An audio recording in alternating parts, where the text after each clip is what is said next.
Hi, this is Steve, and here are some more of my gaming vexes.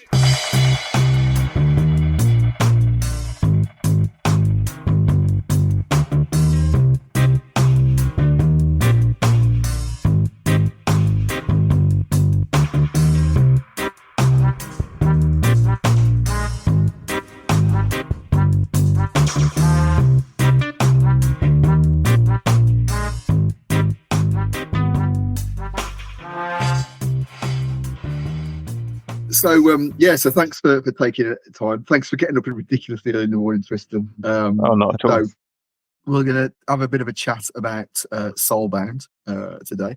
If you've listened to the podcast, you know the routine. I'm Neil Benson. I suppose I do have to mention the shit at Old Scouse RPing, and on the Blue Sky, I'm Old Scouse RP is where it is on Blue Sky. Anyway, not that anybody cares.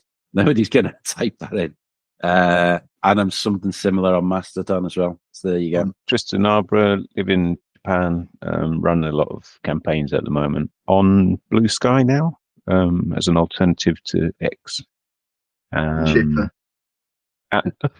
Tristan Arbor .vsky.social, whatever the address format is, and on Discord a bit as well. With our aging brains, trying to remember multiple tags for different, it's beyond me. Hello, I'm Mark, as advertised. I am at B4GI on X, shitter, and Discord. I've never even heard of Blue Sky. I think I'm on Mastodon. I think I signed up when everyone else did, but it's probably the same on Mastodon.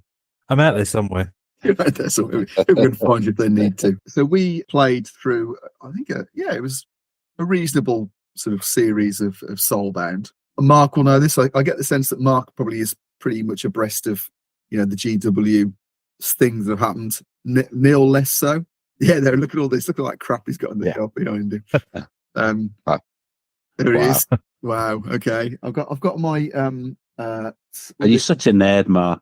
I've got all my Allgate stuff down here and all my Sigma stuff. Anyway, whatever. So basically, and I don't know about you, Tristan, are you pretty much across it as well, the whole history thing of it, or? I'm pretty out of date as far as it goes, because I was first edition kind of person. Oh, wow. Okay. Right. So that's well out of date. So basically, GW realised they weren't making any money off Fantasy Battle, and they were selling more paint than miniatures. So they decided to basically blow up the world. So that was back in probably 2014, 2015, the end times, remember that? And then then everyone went, oh, that's sad. Okay. And then they bought out Age of Sigmar, and everybody hated it. It was like massive. They were like, so there were videos of people setting fire to their dark elf armies on YouTube, which I don't see that's a problem because they'd already paid for it. So DW had the money. So anyway, but anyway, it evolved. So Age of Sigmar sort of, I think, coincided with a bit of a resurgence from Games Workshop in terms of just engaging in the community and et cetera, et cetera, et cetera. And it's gangbusters. I think so much now that GW in the top 100 FTSE companies or something, they're just mad. And over lockdown, they made ridiculous amounts of money. So Soulbound is the RPG that came out of, so the Age of Sigmar. So we'll start with you, Mark, really. So what's your familiarity with the setting? Before we played, what was your knowledge of the setting? I'm sort of a bit of a Warhammer Games Workshop fanboy, and have been sort of since the 80s. But it was kind of no shame here. It's in a safe space. So it was kind of because of Warhammer that I got back into role playing, because it was sort of I drifted away from both role playing and miniature gaming and painting and stuff like that. But I sort of occasionally hearing a Games Workshop store as I was walking past and sort of checking out things on the net, and it was the sort of the kerfuffle around the sort of the death of the old world and this new game that was coming in. And I was like, what have they done? Why have they done that? What have they done? It's like the best setting in the world ever. But I was sucked in. I was sucked in by it, and I started buying miniatures and painting again. And I was looking for podcasts, Warhammer podcasts, when it was suddenly recommended this thing called the Grognard Files. And I was like, what's that? It's like role-playing games. I remember role-playing games. There's a ray of light shone from heaven, Angelic. And that was it.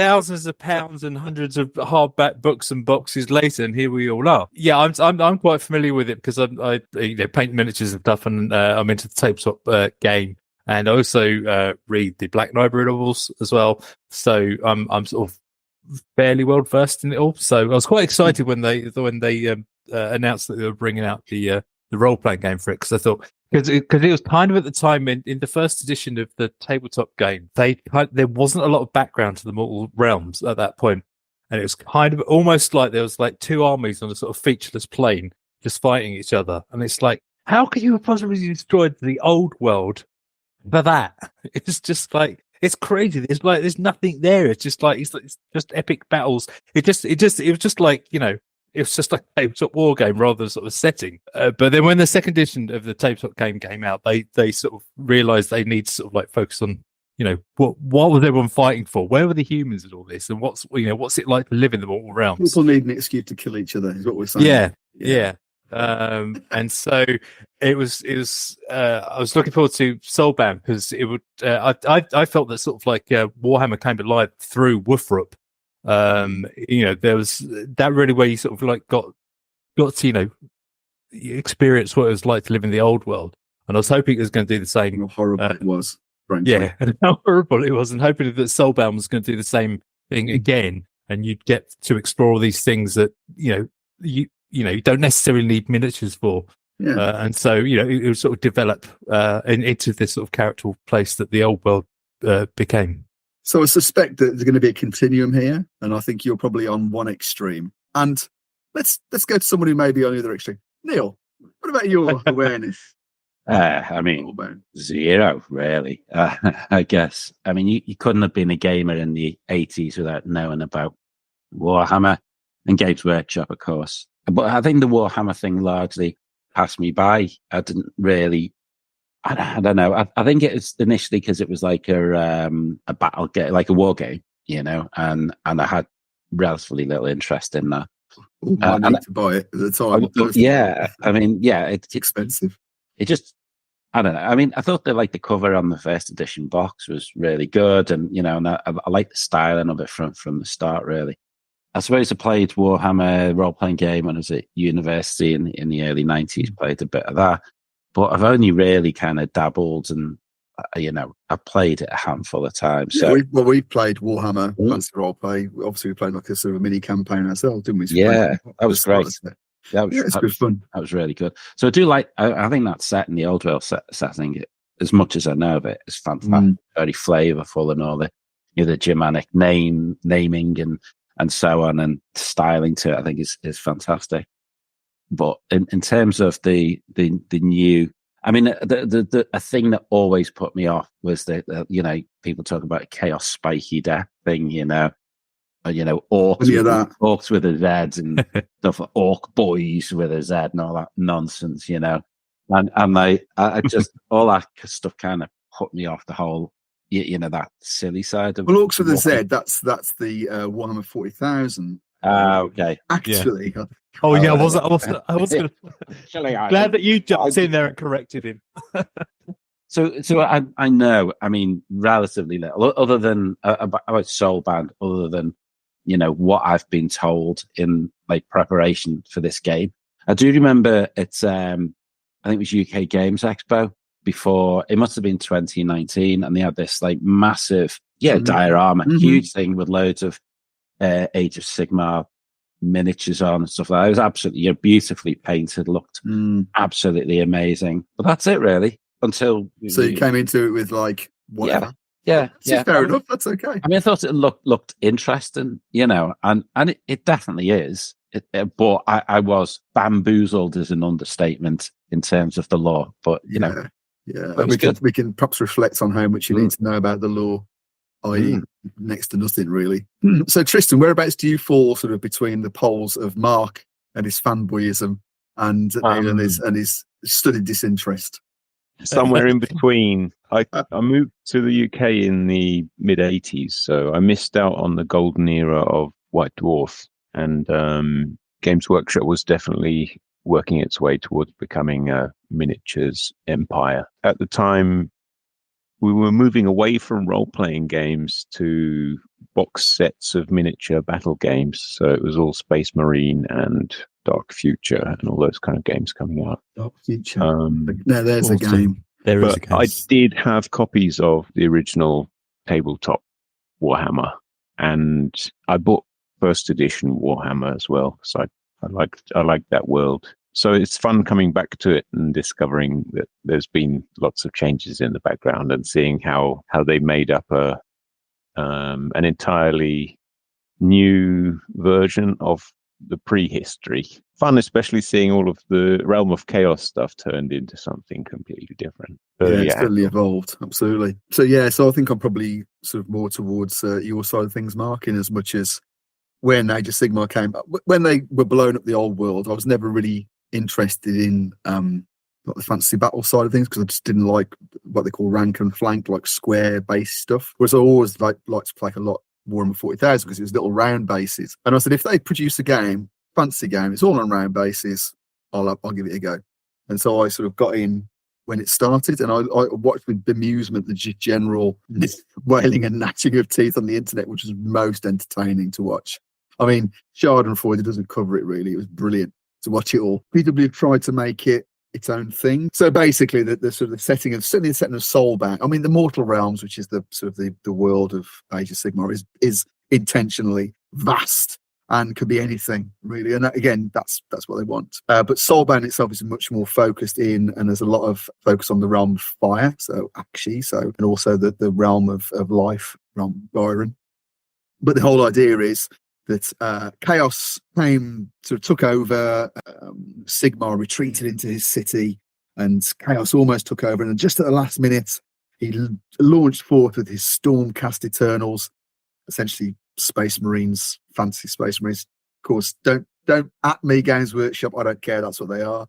All right, but Sigmarines, Sigmarines, let's call them that, and sort of fought back Chaos, and essentially has got these beachheads in the mortal realms. Again, Chaos is there's lots of it everywhere, but it's almost got, like, for me, this sort of 28 days later type feel. We've got these areas of sort of control, if you like, or order, but then around it are seething armies of chaos and undead, and it's all going on at the same time. Yeah, I don't know if that's a zeitgeist thing to have the threat of the world be so ramped up.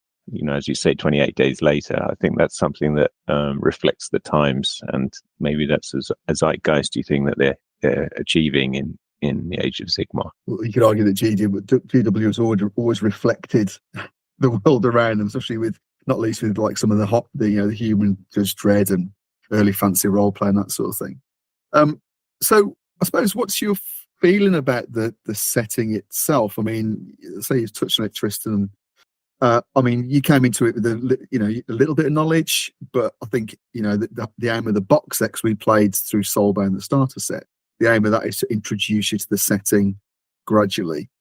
Did that come through in the game we played? Did you get more of a knowledge, or are you equally as bemused by it all at the end as you were at the beginning? It's certainly trying to take the stylings of Games Workshop material into different directions. And I quite like the sort of fantasy nature of what they're doing with it. I can see elements from more heroic comic things, or from some of the trappings of D&D or Pathfinder in it as well. And I think the sort of freedom and the lack of limitation that might have been in the old world are quite opened up. Yeah, it's fair to say that the whole atmosphere of Age of Sigmar, as opposed to fancy role players, you're in a ditch and you're having a really sad time.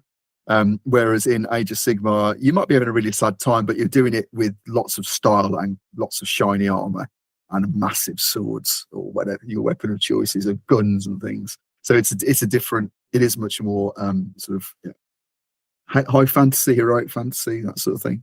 I did find it largely overwhelming. I think in like, I had to focus on certain things.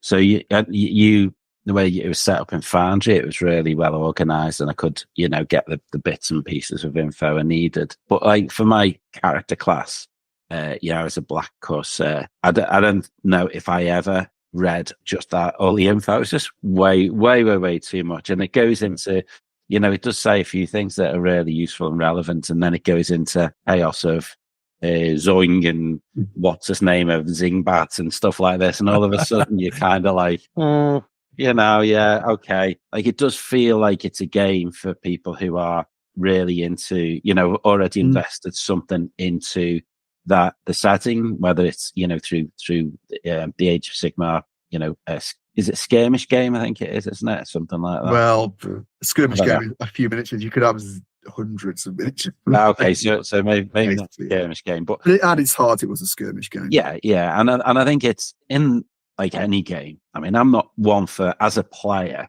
I'm playing a lot of games, so I don't have time to I like to try new games, and I don't have time to kind of read all the ins and outs and the rules, really. So I am quite good at winging it, and I noticed that. Yeah, I say I'm good at it. I do it. I don't know if I'm good at it, but I did the visuals and the styling of it are quite appealing. But the actual detail is if you're not used to it, is a bit much. But I think that, like, as we played it, you'd explain bits and pieces as we're going along anyway, and I thought that was really useful. And so I really got a sense of the setting and the challenges the characters were facing in the world itself. But it's so like grandiose, the world, and everything. Even though it's almost like a world in decline, everything's still massive and on such a huge scale. Cities. Yeah, massive airships. Yeah, absolutely. And that came across really well. I thought, that was really exciting. And I know we're not talking about the system now, but I think the system made it very accessible as a game. I think it really helped with that. And so you just had to deal with the bits of the setting and the lore that kind of relevant to you at that point. Yeah. I mean, I reflect on, so some games. So I'm preparing a game, Skyrim's a Druid at the moment, okay? And so within that, there's an awful lot of setting in that, And I wonder whether, so somebody coming cold without having at least a knowledge of Skyrim's Druid and what it's about would probably get, it's going to be limited what they get out of it. Whereas I think something like Age of Sigmar, or Soulbound rather, is, you're right, Mark, the world is massive, and they've tried to focus it down to make it a little bit more palatable. But I think there's so many straightforward fantasy tropes in Soulbound. Actually, if you want to get really into the setting, and I love all that stuff, I mean, I'm miles away from what's currently happening in the world of Age of Sigmar because it's just too much. But I really enjoy the way it's depicted in Soulbound. But there's so many fantasy tropes that actually, you got your orcs. You got if you know a bit about chaos, if you've got an experience of fantasy role play or something like, then there's baddies, there's zombies wandering around. There's enough there. Actually, you don't need to know anything about the setting. You could just, as you say, you can take what you want from it. You can dip your toe in, or you can dive straight in. That's my feeling, and I think it's quite clever. Really, it sort of caters for both audiences, and obviously that's what GW want is. The broadest possible top of the funnel in that customer adoption thing, get them in. So. Yeah. Probably the main thing you need to know about going into any Warhammer game, whether it's the old world 40k, Age of Sigmar, is probably about the Chaos Gods. That's probably the thing that makes it slightly different to your regular standard, D&D. It's got the elves and dwarves, Dwarden and elves. All right. And Caradron. Don't forget to get the Caradron.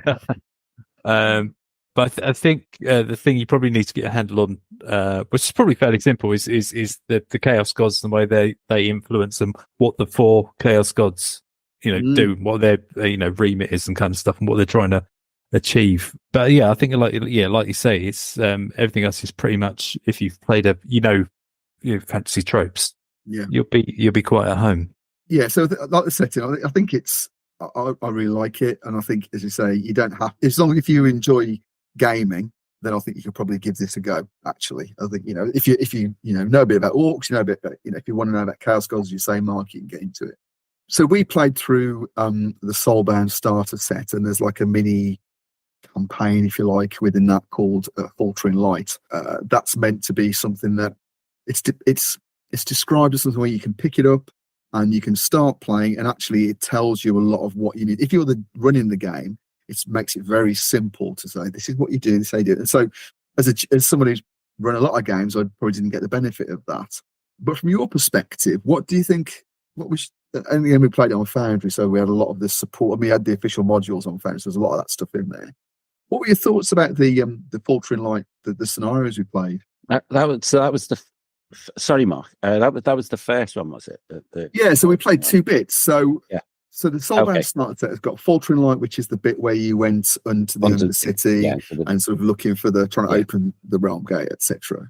And then we played sort of a couple of follow-on sessions, because the idea is it's got these what they call threats, so like scenario seeds, and that was one where I threw you in afterwards and essentially just threw into the meat grinder for fun, see what would happen.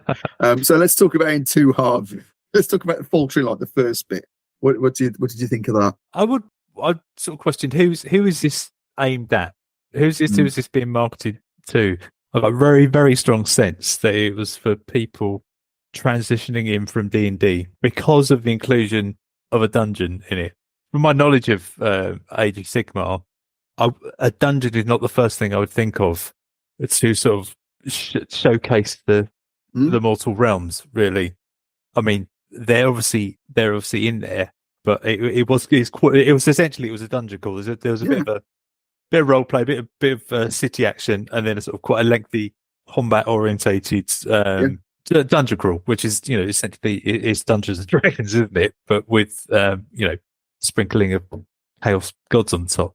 But I think that's. I mean, they're not stupid. They're like loads of clearly people. Not. Yeah, it's Cubicle 7 that designed it, but GW will have oversight over the whole thing, and they know lots of people play D&D. Yeah. And I think it's actually, for me, it's quite a clever choice, in as much as you got this massive world, and let's really focus it down. Let's constrain it as much as possible so people have got something to do. But I think obviously it's designed for new players. But for ourselves, what did we think? Obviously, experienced role players. What did we think of it? I really enjoyed it. I wasn't sure at first, and then, but it actually struck me as. So I get what you're saying there, Mark, about it, being a dungeon and so on. But it didn't feel like it didn't feel to me like 5th edition when I played 5th edition. It felt more old school, really. I assumed the dungeon was kind of randomly generated. I had the impression there was an element of that. And there were kind of rules for the dungeon crawl itself, like you could retreat, and there were various things you could do, consequences and so on. But it felt very old school to me, and I love that. Coming to an encounter, coming into a room, you have so much information, and then it's like, what are you going to do? Of course, you can have that 5th edition, but it just felt more old school, particularly when we got into some of the encounters, which were really like there were times there when I thought we were all goners. One or more of us. I think perhaps apart from Mark's character, Grim, I think he's the only one who didn't get battered at any point, or maybe Howard's new character as well. Krell, maybe I think he might have been, but it certainly felt it was a tough world, and the encounters were tough. Not all of them. Some of them were good fun, and they were all good fun. So I really enjoyed it. I really enjoyed that dungeon crawling aspect to it, and a sense of like discovering, because all the rooms we went into were quite different, and they told you something about the world as well. I thought, some of the weird creatures and we were encountering, and it also taught you bits about the rules as well. So some creatures were able to do certain things, had certain abilities, and rend your armor, which I know. Rend your armor. That was a curse and a half. That was distress. Yeah. I had no armor for most of the adventure. So I enjoyed that. Yeah. Yeah. I mean, it's node based basically, and as you say, there are rules for sort of moving between the various nodes. So it is pretty freeform, but and the way it's set out in the as the GM, it's set out really well, I think, in the box itself. And there's loads. I mean, the GM advice is it does spoon feed you, really, which is good because I needed it. But as I say, that it's set up so that you do learn something new each time. I really like the way the Stormcast Eternals and all of the functions in the city were introduced through the NPCs at the beginning, and then how various different factions in the dungeon crawl came out as well. So you meet the whole variety of different worlds that are at play in the game through the scenario. That was quite well done. So the world building was pretty decent in that first scenario. I liked it, and then we sort of did that one bit, and then we sort of I thought, well, okay, let's extend it a little bit. Let's take one of these essentially one-page scenarios, really. And so the idea is that in the game, basically, you've got these sort of rumors that sort of flowing around, and as the GM, you can pick some of these rumors, and then every after every session or every scenario, the clock ticks and they become more pressing. And so I chose one where you are on sort of convoy protection duty, and you get smashed up by this Maw Crusher, basically like a big wyvern type thing, and then have to try and work your way out of it. And I just thought, how far can we push this? Let's see how much. And I think we got about 4 sessions worth out of that one pager. And and I pretty much played it as written, with the exception of I just put blocks of. I like clocks in things, that sort of thing. So we'll put those things in there. What were your thoughts about that element of it? Because it was the idea was escalating threat with hordes of the cornate, blood-craved worshippers coming to smash your faces in. We could all see the glee on your face as we wiped out one wave and you set another wave twice the size of the last one onto us just to see how we would do it. It's kind of quite fun because in any other game, it just sort of shows you sort of the power level that the characters are at. If you threw what essentially are beginning characters, first level characters, if you like, if you threw that much stuff, and we were fighting demons, we were like hordes of things, and there were some like touch and go moments for some of the characters, but we just laid them to waste. My experience of playing, because I played a one shot once before we started the campaign, and I was amazed by the power that the characters had in just like dealing out damage left, right, and center.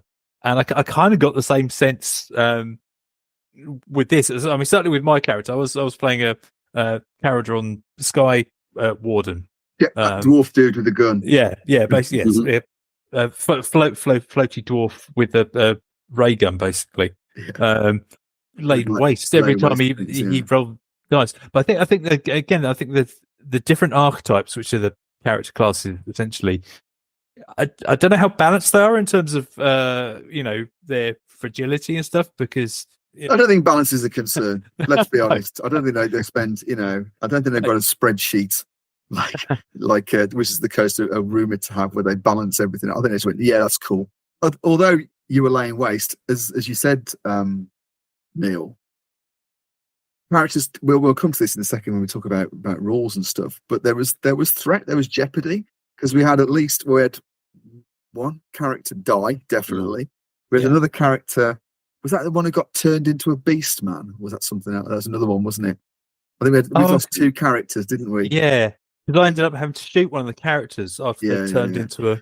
That's right. So the opponents are actually pretty tough, so I think even if you just charged in, you can't rely on your hit points or your toughness in this game, because even Howard, who had a second character, was an absolute combat monster.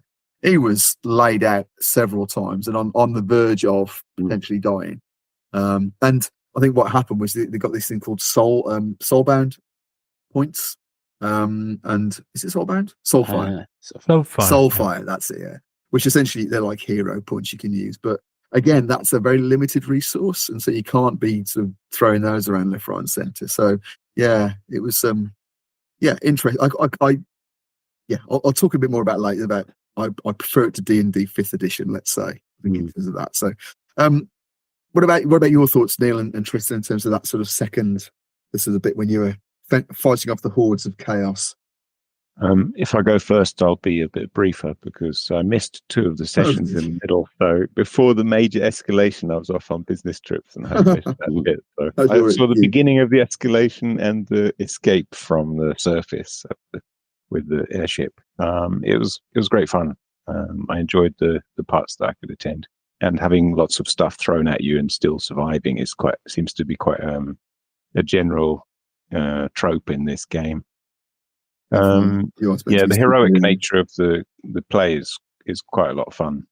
It's really different dynamic to quite a few role-playing games I've tried, where you've got such heavy powered characters. And maybe one of the things I like most in the recovery part was that you don't have to sit there for days recovering a hit point at a time. It's like once one combat's over, you just get back to normal and that's it. Yeah, that was a really sensible move. Yeah, potentially. I mean, you do. So you have your toughness, which is sort of like your hit points, and those go down. But once those go down, and you don't start with loads, 8, 9, 6, 7, 8, something like that. So it's not huge. But then once you get down to 0 toughness, then you start taking wounds, and wounds are more difficult to heal. It takes a couple of days to get wounds back, so it's not massive. But if you're under pressure, then it can cause issues. What about your thoughts, Neil? Yeah, I mean, firstly, I'd say I think if that was a one-page, encounter, however it was set up, thought, yeah, you got a lot of mileage out of that because I wouldn't have guessed that. It was, I thought it was really well done. It was like the world opened up a bit more. We'd been under the city, and now we were heading out into the wastes. Like from the moment that what was it called, it's like a wyvern, it's a Maw Crusher. Maw Crusher, that's it. Yeah, the Maw Crusher landed. That was a tough battle. Yeah, and then down to our decisions about what we were going to do in terms of getting ourselves out of that situation. The ship had crashed and there was this threat. There were these core knights coming in, and as you say, they were on a timer, and we had to build up a certain amount of like momentum, I guess, so that we could, either kill because there was a mummy Maw Crusher as well, wasn't he? He was really pissed at us because of what we did. Even bigger than the one you'd fought. Yeah, that's right. Yeah. So, we could deal with that, and we needed to repair the ship. We needed to deal with these waves of demons attacking us, and so on. I thought it was, it was really interesting. There was, I don't know, it wasn't really resource management, but it was certainly making decisions, and then of course that kind of led to the climax. I get Mark's points about balance, and I've never been particularly a fan of balance. I think what worked in Grimm's favour was not only was he like a highly armed military helicopter, strike copter or something like that. Floating tank. But he was Airwolf. He could fly. He was Airwolf. He was Airwolf with a beard. Yeah, with a brass beard. I mean, I don't know how much it was a factor, but you certainly remember in the dungeon there was a lot of how high is the ceiling, because that.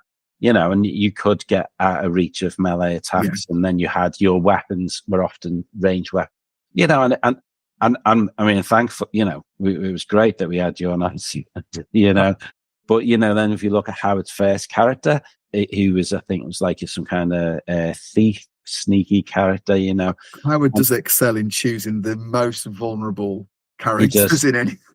He does, yeah. I've witnessed that in my games. But I think then you get to. It seems to me it's a very action oriented kind of game. Fights and stuff like that. It doesn't strike me as like, I suppose if you look at a game like D&D, people say how D&D can't do everything, but it can do a lot of things. You can have wilderness adventure, you can have dungeons, you can have city adventures and investigations, and you're going to burgling some of these houses and stuff like that. And I think when you've got that range of adventures, then the balance isn't such a big deal, because characters have their own points where they can shine. But because it is quite heavily combat focused, I think that's where you do notice the balance or the imbalance more, I guess. Where would anyone's character shine? I mean, I thought my character I felt it was quite balanced for the the encounters we had, because they could do some real damage in combat, but they could also, as they were battered quite badly from time to time, and even Tristan's character Hal was a mage, I believe, had some very powerful spells, but again, if he got caught out, but Grim was just like, just blowing explosions everywhere, blowing everything up with his minigun, but all that side, it was great fun though. It was great fun. It was good fun. And it was fast moving as well, which I really appreciate. I thought, we got through a lot of combats, and none of them dragged. They all just it's relatively quick, isn't it? So the way it's set up is a lot of combat in there. So as you said, Tris, there's a little bit of social interaction, understand the world, a little bit of interaction in the dungeon. So with what did we call him in the end? Leonard Arcivil. Ronald Arcivil. We couldn't remember what his name was. Anyway, he became this character. Became Ronald Arcivil. It was this like sniveling type. So there's a bit of that go. You're dragging him around as well. But I think in the game itself, the core book, it gives you it's all about options really. So there are no character classes such. You can have archetypes which give you a certain set of talents and attributes. So it's pretty quick to create a character. But you've also got the option to start with almost like a 0 level character. So you could play, so the setup with Soulbound is that you are bound to the soul of Sigmar. So you're essentially like an avatar of Sigmar. So you're pretty tough and you're meant to be. But you could play it, and there's room to play it where you're just a human or an elf or one of the free peoples in a city. And so you're a lot more vulnerable then. And I think that would be a really interesting way of doing it, where you are, sort of at the bottom of the ladder, and investigation and a bit of, even in that situation, just a chaos beastie is a massive threat because you don't get all the bells and whistles that the rest of you get. So I think there's mileage in various play styles. So let's touch on rules, because obviously time's moving on. So the system itself. So Cubicle 7 do, I think it's 4 GW based role playing games. They've got Wrath and Glory, which is the Warhammer 40,000 one. They've got Soulbound, which is Age of Sigmar. They've got Fantasy Roleplay, which is obviously the old world, and they've got Imperium Maledictum, which is like another Warhammer 40,000 one, but it's percentile based. They've got a different system for every game. None of this house system for them. They just do different things. Okay. So the way this works, it comes from Age of Sigmar, the skirmish game. It's all D6 based, and the idea is you compare how good your character is to your opponent. If you're much better, then you need to get a lower dice roll on a D6. So if you're the best versus the worst, you just need to roll 1s, okay, or 2s rather. Likewise, if you're playing against someone or acting against someone who's really good, you need to get 6s. And then, so that's what they call the difficulty. And you're basically creating dice pools. And then you have this thing called complexity. So some things require 4 successes, 5 successes, whatever it is. So that's really the core mechanic. What were your thoughts about the rule set itself? I really enjoyed it. The thing I enjoyed most, and this is probably a deliberate choice, the tabletop battle game is famous for having buckets of dice. Every time you do something, you literally need a bucket of it. And there were moments in the game we were playing. I think Tristan was like throwing 14 dice on the table. It was glorious. It just seemed very, very Warhammer. I really enjoyed it, and like Neil said, the combats were very, very quick. I think that's one of the strengths of the system is, if you're going to have a combat heavy game, please God, let it be quick. Not again for Dartmouth, the level of complexity.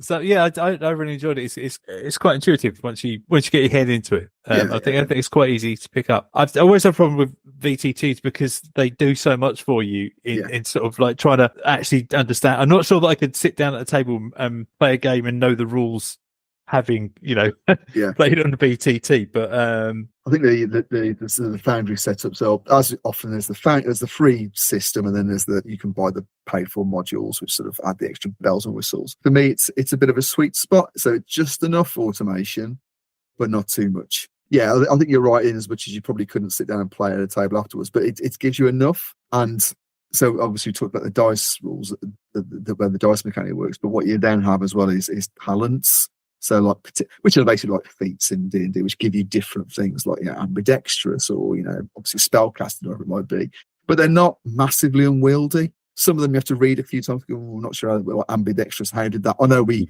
had lots of conversations the other day. Ambidextrous. I've got 2 weapons. How did this work? Whatever. But once you got it, it was relatively straightforward. Yeah, I did enjoy it. It was simple enough in terms of how you determined your dice. So for regular skills, it was based on one of your attributes. Was it you only had 2 attributes? Was it 2 or 3 there attributes? There was 3 attributes. Body, mind, and mind, body, soul. Mind, body, soul. Okay, yeah. And then you would, so that would form the base of a skill, and then you could spend extra points. But you also had focus, which I thought was a really nice touch. The focus was foci, where if you had a couple of points of focus, then say you needed a 4 and you rolled a 3, you could spend point of focus to bump that 3 up to a 4 to give you another success, which I thought it was a nice little bit of nuance. It wasn't too complicated, and it gave you that, if you don't quite make it, you can just use that. And there was no like downside to using focus. It was just there, So I thought that was good. And the system was like consistent throughout, whether you skill rolls or combat or whatever.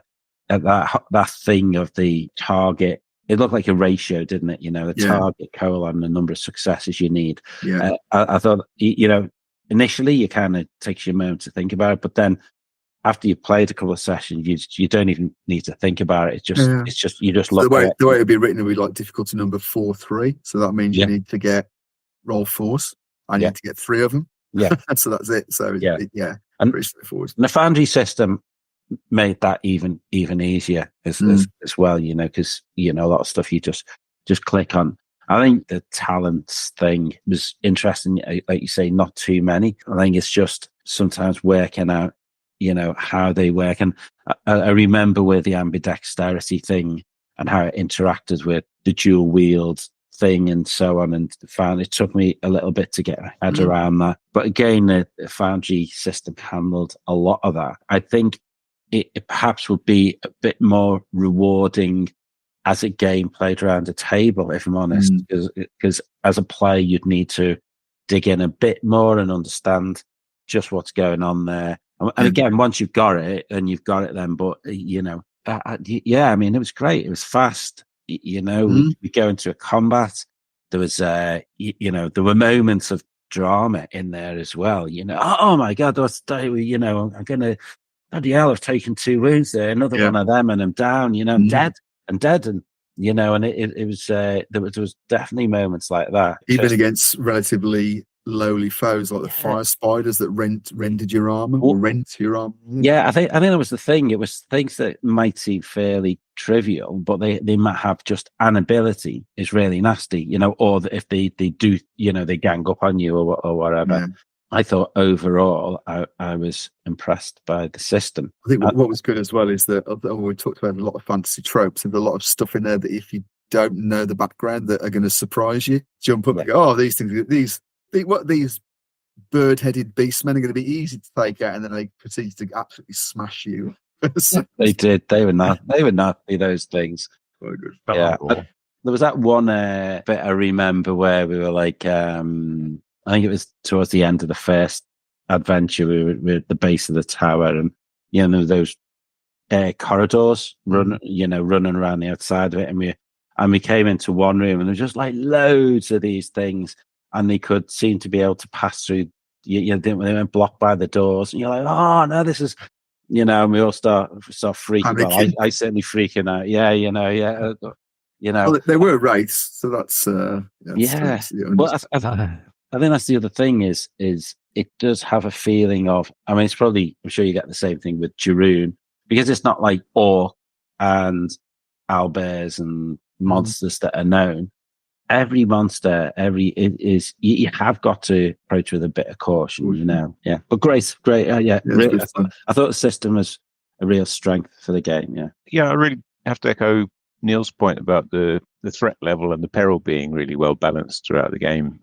It always felt like we were teetering on the edge of being completely wiped out by the stuff that was thrown at us. That was really good. And the mechanics to help us out when we're in a pinch were really useful. The focus stuff was really good. And Even if it gets really dangerous, you've got the Soulfire to fall back onto. And But I quite like that's quite a limited resource, so you can't always rely on it. So, yeah, it becomes quite an anchor around your neck if you start using it too fast, and then you've got no recourse when you're in real trouble. And you don't really know how bad it's going to get when you're sort of expecting to lose some characters in combat. And I quite like the mechanic so it's sort of in the game itself. So we talked about the actual dice mechanic as well, but there's like a sort of an overarching mechanic as well. So like fantasy role play, so between adventures you have downtime where you can conduct endeavors. So you can do things like, repair your armor or, get more Soulfire back or whatever it might be. But also when I talked about these threats, so eventually there's this thing called the doom clock, which starts to tick up. And you can choose, should we keep the doom down? Do we use it some of our endeavors? So you've got a limited resource. And you chose at one point, no, we'll let the doom go up. Some of the creatures become tougher the higher the doom is. And I think you found this when you were fighting against some of the Cornate creatures as well. So you got quite a nice sense of overarching threat beyond just the combat itself. There's just one last thing that I thought took it away from a tabletop game, which is the zones. Because the battle system used zones, it doesn't become about measuring stuff on the table with the ruler, and I thought that was really useful. It's popular in a couple of games at the moment, and I think it's a really good shortcut to making combat systems work faster. I like zones. I certainly like the way it worked in this as well, which is pretty good. And the Foundry system lets you link, so some zones can be damaging. So, and you can actually make the zones. I didn't ever get that far, but you can do it. So you can set up a zone. So when you walk into it, it does damage the characters automatically, but that's a level of automation I couldn't ever bother to get to. So in terms of system, are there any thoughts about things like even better ifs or things that you thought, actually, I don't like that very much? Or I thought it was pretty good. Honestly, I played other systems where there's always been something that niggles me. I don't really think there was with this. I think part of that being the fast-moving nature of it, you just move on. Move on to the next bit, move on to the next bit of fun where we're about the rules. Yeah. The only bit that I sort of struggled with, so when we set your characters up, if you remember, we set short-term goals and long-term goals. So the whole idea about the experience system, it's supposed to be based on achieving goals, okay? And I just thought this is really unwieldy. So I just defaulted to just have some experience points. Because you were doing stuff and you were going along, and thought, I don't know. I think it just they have the same in Woofup, and I find the whole short-term, long-term goal setting really impossible for a lot of players. It's management speak as far as I can see, and it's just not something that fits into most game sessions. Yeah, unless you're a heavy involved role player and really get into character or something. There's just no way that most people are going to achieve. Yeah, but life goal. It puts pressure on the GM then to do something to, I suppose particularly if you're running a published module, unless you sit down and have a like you say, a personal review session with the characters around. Well, let's set some objectives. What are your objectives for this quarter? What's the biggest risk to us if we employ you in the Soulbound thing? And I think that is really hard, and because there've been other games where we've played where they have had those kind of object. The one that sticks in my mind is Spire, and I think the other one, the similar Heart, the similar thing where you get you've got things that you need to tick off, and so it always means the GM is having to think. They've got. 4 or 5. How do you give you opportunities to tick your boxes? Yeah, exactly. And I think Spire was perhaps a bit more. Players could do more to kind of create those opportunities. But in anything published, if you've got player objectives, unless they're tied in, maybe you've got pre-gens or something like that. But otherwise, I'm not really a fan of them. I don't know. I think you have to be pretty established in the world or the character and the setting to be able to even set the goals. So if you're fresh off in a starter set, there's absolutely no way you can know what the goals might be. Yeah, exactly. Yeah. So I just defaulted just giving you basically it was a bit of a halfway house between like milestone stuff. Like so I said we finished the session. I reckon that's about 5 experience. That's enough to have a play with. Off you go. And then we moved on to the next, and I just thought, So I just feel like it's a bit of a bolt on that didn't really work for me. But that's more GM side of things. So, but yeah, I think the system itself is great. I really liked it. And I think Cubicle 7, with all the hoo ha about the OGL and with D&D, I think they're looking to turn this system into their house, like their generic system as well, which would make a lot of sense because I think it's easy to access. It does. Simple to use. It's got enough flavour to it to make it interesting, but it's not, as you say, it's not initially. People coming over from Age of Sigmar, straightforward. So I'd be interested to see what they do with that. So I suppose when we've been going on for an hour, as we do, it's a roundup really. So is it something that you'd want to play again at some point, or is it something you think you might ever run either as a system by itself or as in sort of the world of Soulbound? I don't think I'd run the setting because I'm not invested enough in it, and I don't really have any inclination to put the time into it. But I think if they came up with an interesting, like the system again in a setting that interested me, I was going to say a generic fantasy game, but like the world needs another generic fantasy game. Like you can never have enough generic systems. You have to put loads of work into to come up with a background for. But I think I could definitely be tempted because the system did all the things that I like to have in my games as a GM. Made a lot of sense. It was very consistent. It was fast. There was a lot of variety in there. So I could see myself running it. Depends what Cubicle 7 do with it, I guess. Definitely. I mean, I haven't run a game since 1989. So now's the time. Now is the time. I mean, I would like to get into doing it again. And it was one of the games that I thought that I might like to play precisely because I'm quite familiar with the lore, which I think is quite important if you're going to run it, like Neil said.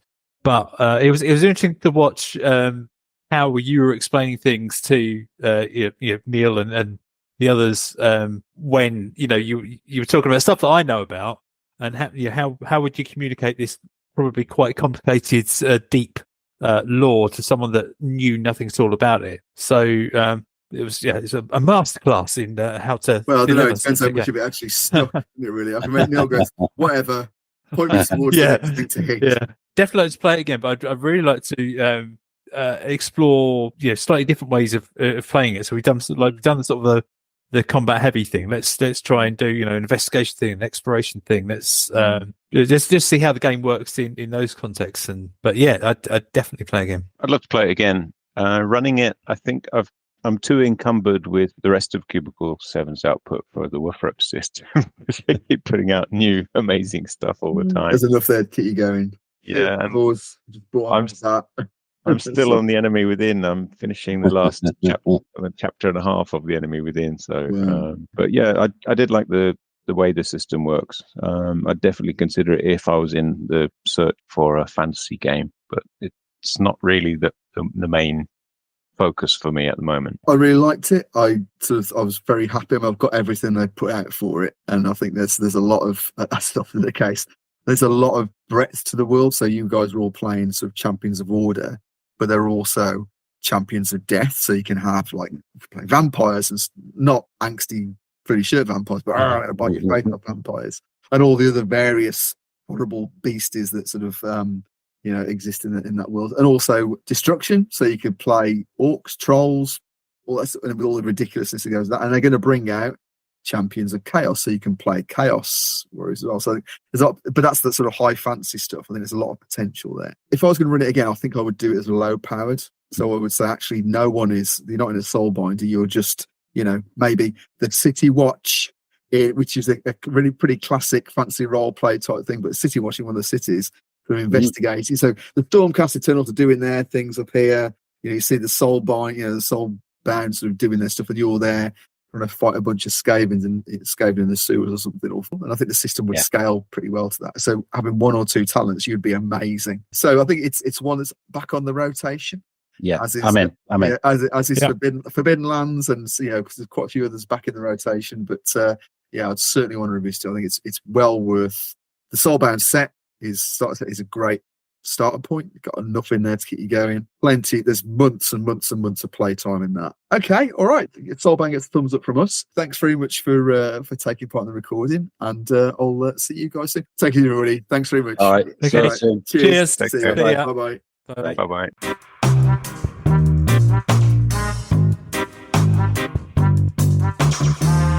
Thanks for listening to another exploration of my gaming vexes. If you've got any thoughts you'd like to add to what you've heard here, or a gaming vex of your own you'd like to offer up for discussion, you can get in touch with me on Blue Sky via @orlanth.bsky.social or via Discord as orlanth.vex. Until next time, may all of your games be free of vexatiousness and be excellent to each other always.